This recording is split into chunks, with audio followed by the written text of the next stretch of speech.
Hai, Assalamualaikum warahmatullahi wabarakatuh. Sebelumnya perkenalkan saya Ranti Rama Sapitri dengan NPM C1C023092. Saya dari kelas 5E, program studi S1 Akuntansi Universitas Bengkulu. Pada kesempatan kali ini saya akan menjelaskan materi video mengenai akuntansi keuangan lanjutan yang berjudul transaksi induk, transaksi entitas induk dan entitas anak pada aset tetap. Nah, teman-teman, sebelum kita masuk ke materi selanjutnya, kita harus paham dulu nih mengenai konsep dasar dari transaksi entitas induk dan juga entitas anak pada aset tetap ini. Nah, transaksi penjualan aset tetap antara induk dan anak bisa menghasilkan laba atau rugi. Namun, selama aset tersebut masih dimiliki dalam kelompok usaha, maka laba atau rugi itu dianggap belum terrealisasi. Artinya, laba yang timbul itu harus dieliminasi saat penyusunan laporan keuangan konsolidasi. Contoh sederhana, bayangkan teman-teman memiliki dua dompet. Dompet utama itu dompet pribadi maksudnya itu sebagai entitas induk dan dompet bisnis itu sebagai entitas anak. Nah, kalau kita memindahkan uang dari dompet pribadi ke dompet bisnis, maka sebenarnya kita tidak benar-benar untung karena uang itu sebenarnya uang kita juga gitu kan. Nah, begitu juga dengan grup perusahaan. Keuntungan antar entitas grup belum nyata sampai ada transaksi dengan pihak luar.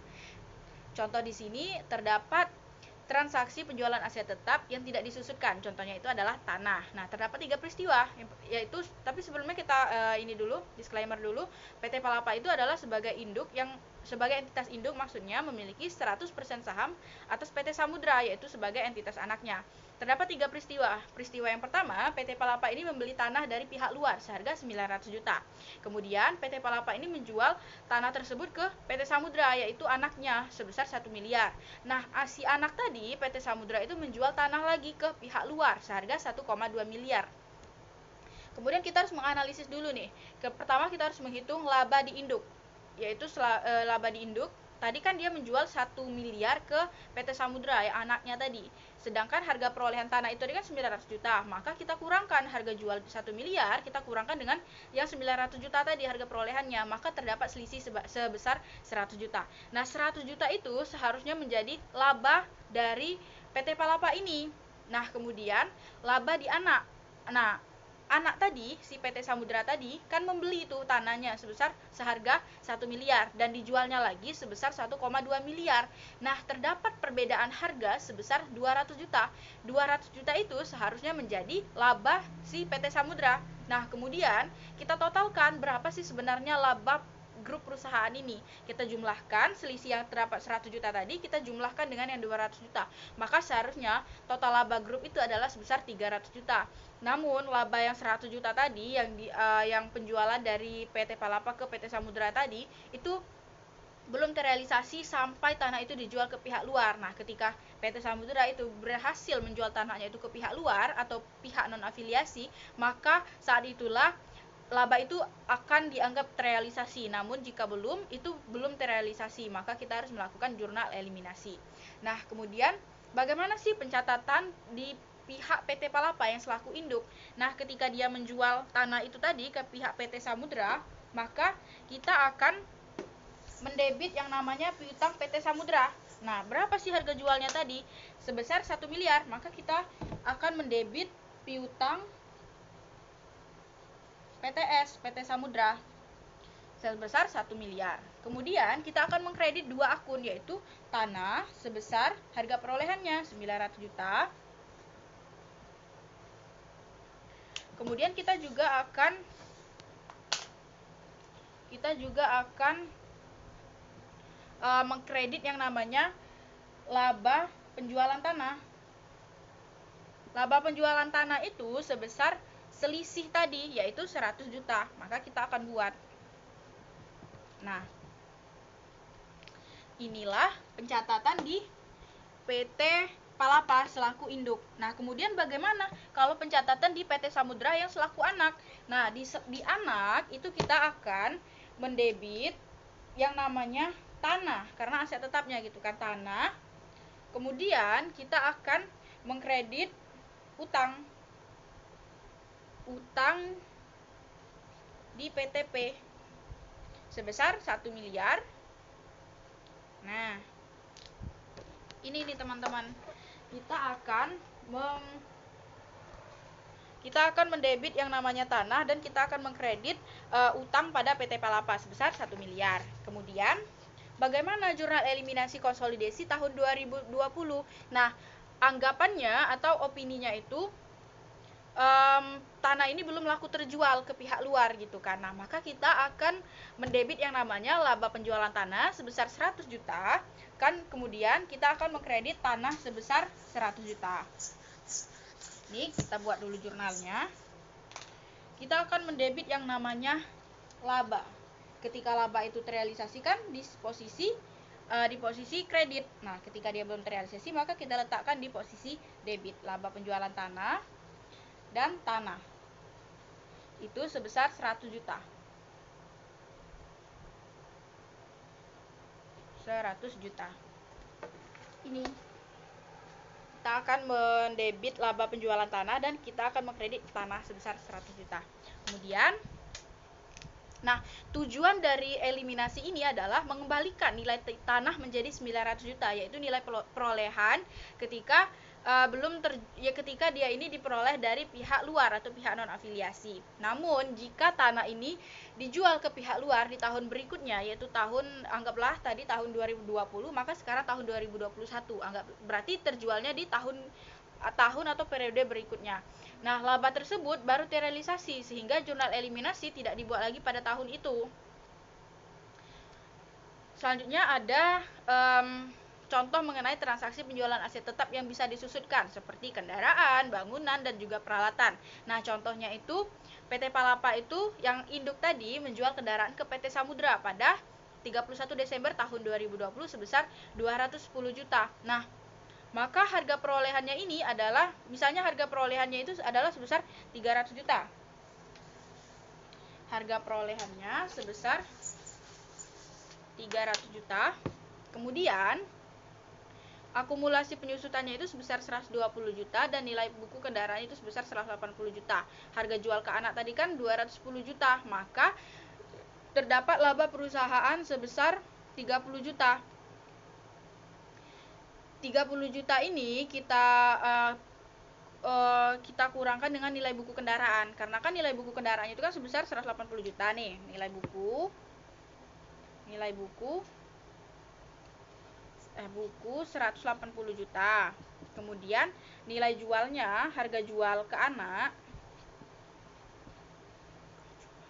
harga jualnya itu sebesar 210 juta. Maka ketika kita kurangkan harga jual itu, kita kurangkan dengan nilai buku, maka terdapat selisih sebesar 30 juta. Nah, 30 juta itu seharusnya menjadi laba penjualan si PT Palapa. Maka bagaimana pencatatan di PT Palapa selaku induk gitu kan? Maka kita akan mendebit 2 akun dan juga mengkredit 2 akun. Yang pertama kita debit itu adalah piutang PT Samudra sebesar 210 juta. Kita akan mendebit piutang PT S, dan juga kita akan mendebit namanya akumulasi penyusutan kendaraan, dan kita akan mengkredit kendaraan dan juga laba penjualan. Nah, piutang PTS tadi sebesar anggap 210 juta. Dan akumulasi penyusutan itu tadi kan ada 120 juta. Nah, sedangkan kendaraannya itu sebesar 300 juta harga perolehannya tadi. Sedangkan laba penjualannya itu sebesar 30 juta. Nah, ini adalah pencatatan di PT Palapa atau PTP selaku entitas induk. Kita akan mendebit yang namanya piutang PTS atau PT Samudra sebesar 210 juta, dan kita akan mendebit namanya akumulasi penyusutan kendaraan sebesar 120 juta, dan kita akan mengkredit yang namanya kendaraan sebesar harga perolehannya yaitu 300 juta dan laba penjualan sebesar 30 juta. Kemudian bagaimana pencatatannya untuk pihak anak yaitu PT Samudra atau PTS gitu? Bagaimana pencatatannya? Kita akan mendebit kendaraan sebesar harga beli dari PT Palapa tadi sebesar 210 juta kendaraan, dan kita akan mengkredit utang pada PTP, utang PTP sebesar 210 juta dan juga 210. Ini kita akan mendebit kendaraan dan juga mengkredit yang namanya utang pada PT Palapa sebesar 210 juta. Nah, kemudian masalahnya itu adalah 30 juta itu belum akan terrealisasi ketika kendaraan itu belum laku terjual ke pihak luar. Kemudian bagaimana sih pencatatan jurnal eliminasinya? Jurnal eliminasi konsolidasinya gitu kan pada tahun 2020 ketika kendaraan itu belum terjual ke pihak luar atau pihak non afiliasi. Maka kita akan mendebit laba penjualan kendaraan dan juga mengkredit kendaraannya. Ini sama seperti tadi, kita akan mengembalikan nilai perolehan dari kendaraan itu. Kita akan buat laba penjualan kendaraan pada kendaraan sebesar selisihnya tadi, yaitu 30 juta dan juga 30 juta. Nah, ini ketika kendaraan tadi belum laku terjual dari pihak PT Samudra ke pihak luar, maka kita akan melakukan jurnal eliminasi dengan mendebit laba penjualan kendaraan dan mengkredit kendaraan sebesar 30 juta. Nah, bagaimana dampak penyusutan terhadap tahun berikutnya? Perbedaan nilai kendaraan itu tadi kan 210 juta untuk harga jual dan 180 juta untuk nilai bukunya. Beda beban penyusutannya. Nah, nilai bukunya itu di induk 180 juta dan di anak 210 juta, sedangkan terdapat selisih sebesar 30 juta. Nah, bagaimana perhitungannya? Anggaplah umur manfaatnya itu sebesar 3 tahun. Nah, di induk 3 tahun, di anak itu 3 tahun. Tidak ada selisihnya gitu kan. Nah, penyusutan per tahun itu 60 juta di induk dan 70 juta di anak, maka terdapat selisih sebesar 10 juta. Nah, selisih 10 juta ini per tahun dikurang dengan laba terrealisasi setiap tahun. Selanjutnya, bagaimana jurnal eliminasi konsolidasi pada tahun 2021? Nah, kita akan mendebit namanya laba ditahan atau pendapatan investasi sebesar 10 juta dari selisih penyusutan tadi, dan juga kita akan mengkredit beban penyusutan kendaraan sebesar 10 juta. Nah, artinya sebagian laba tahun sebelumnya sekarang itu mulai terrealisasi melalui beban penyusutan. Ini saya akan membuat untuk jurnal eliminasi konsolidasi tahun 2021, yaitu tahun berikutnya. Yaitu sebesar kita bisa mendebit namanya laba ditahan atau pendapatan investasi.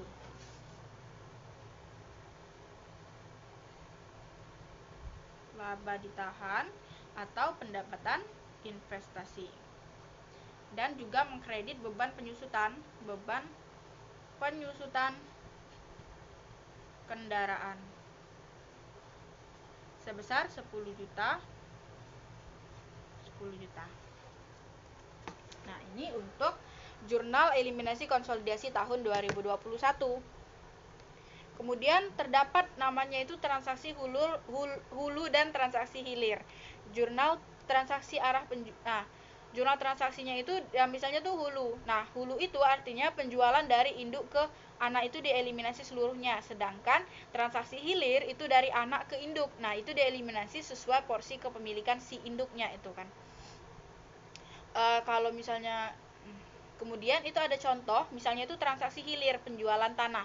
Nah, misalnya itu PT Andalas selaku anak itu menjual tanah ke PT Nusantara selaku induk. Nah, itu misalnya itu harga jual tanah itu kan 70 juta. Nah, harga perolehannya itu sebenarnya 50 juta. Maka laba penjualan itu ada sebesar 20 juta. Selisih dari harga jual dikurangi dengan harga perolehan 70 juta dikurang dengan 50 juta. Maka terdapat selisih 20 juta yang seharusnya menjadi laba penjualan. Nah, kepemilikan induk di anak itu sebesar porsinya itu 75%. Maka laba yang belum terrealisasi itu kita kalikan 75% atas kepemilikan induk itu tadi, kita kalikan dengan 20 juta yang seharusnya menjadi laba atas penjualan.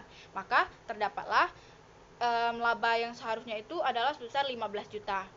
Lalu bagaimana jurnal eliminasi konsolidasinya? Kita akan mendebit yang namanya itu laba ditahan atau pendapatan investasi sebesar 15 juta hasil dari kepemilikan si induk tadi.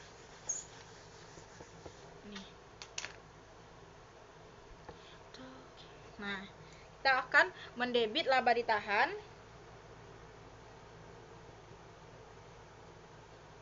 atau pendapatan investasi bisa juga, dan juga tanah.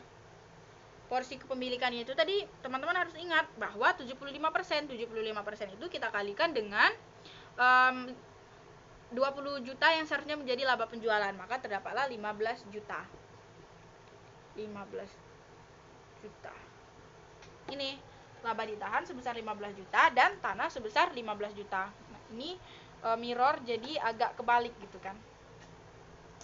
Selanjutnya kita itu maksud kita membuat jurnal eliminasi itu adalah untuk menghapus laba yang belum terrealisasi sebesar porsi kepemilikan induk, yaitu PT Nusantara tadi.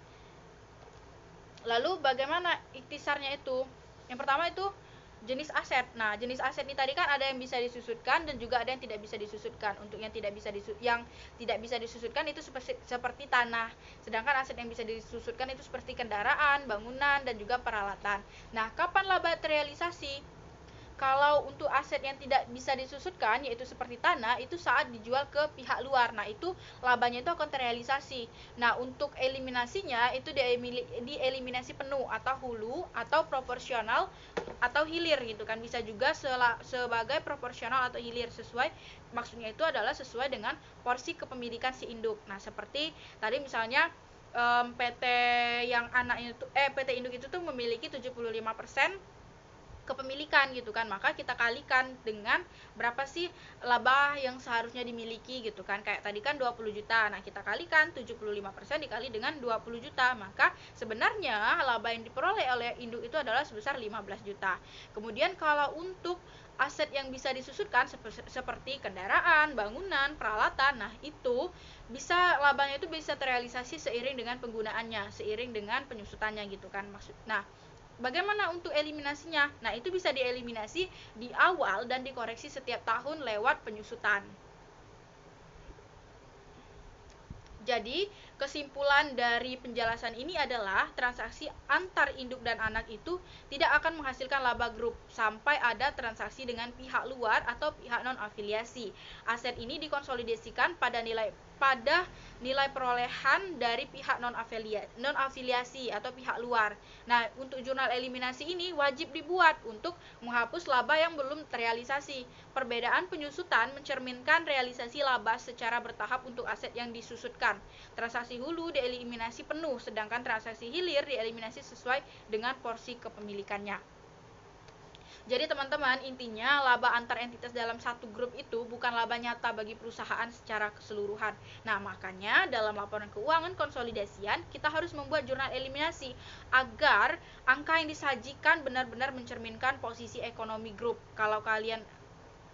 Nah, itu saja materi yang bisa saya sampaikan pada kesempatan kali ini. Mohon maaf apabila banyak sekali kekurangan yang saya sampaikan. Untuk kritik dan saran saya terbuka. Saya akhiri. Wassalamualaikum warahmatullahi wabarakatuh.